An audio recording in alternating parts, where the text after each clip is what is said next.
Something had been bugging me all day. Something important. Something that I should remember. But I couldn't.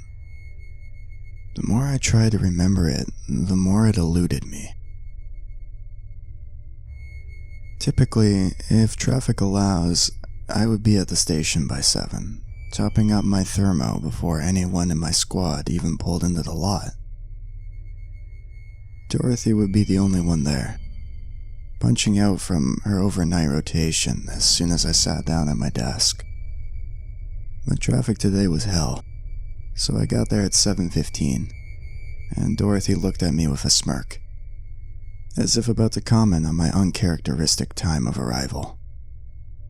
7:15, I stared at the calendar. The 5th of March. Still couldn't put a finger on it. What was it about today?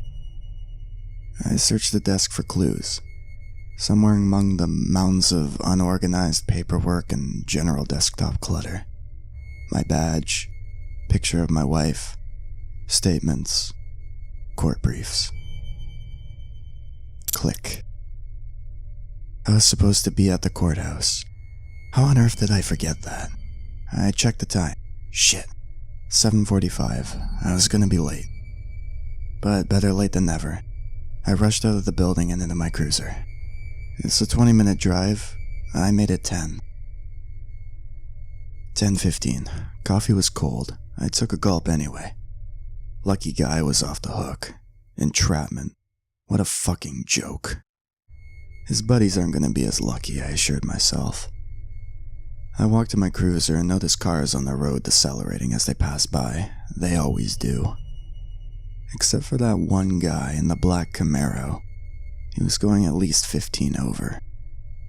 Someone else will get him. I reached in my jacket for a piece of Nicorette. Nothing there.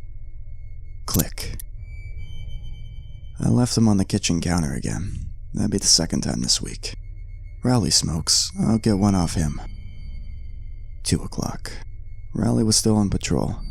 I was tempted to radio him in just to pass me a butt. The craving made me agitated as hell. At 2:45, I was summoned to the captain's office about a death threat. A death threat made out to me.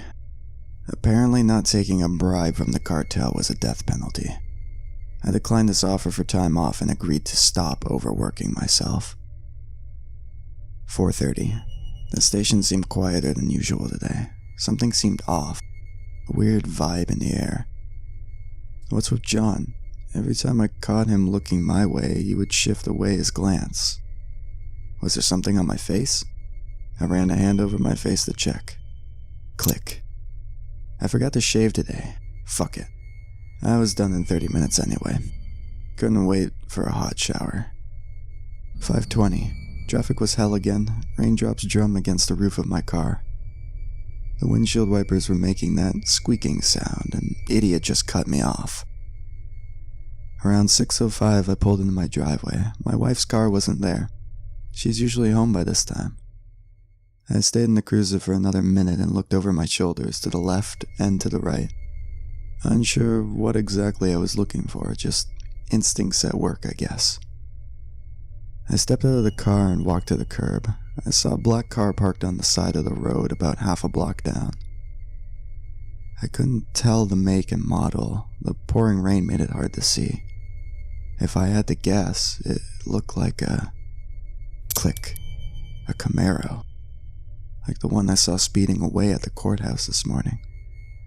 My muscles tensed. I lowered myself into a half crouch and tiptoed back towards the cruiser in the driveway. I ducked behind it and peeked over at the entrance of my house. The blinds moved. Someone had been watching me from inside. I was sure of it. I drew my gun.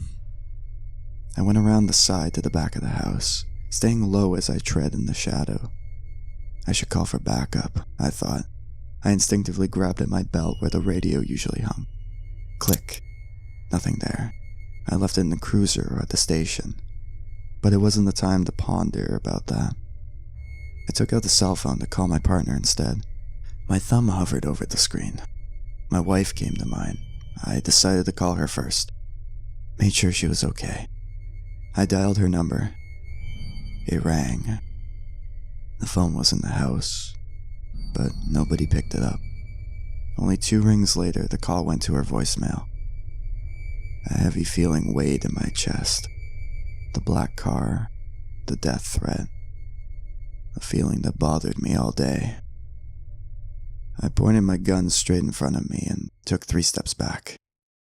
Then I ran forward and kicked the door on the spot next to the knob. The door flew open. A split second later, someone jumped out from the side. My finger was already on the trigger. I pulled. Bam. 6:15. The lights came on.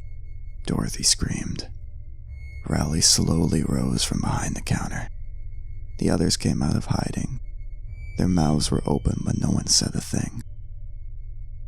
My wife was lying in a pool of blood in front of me.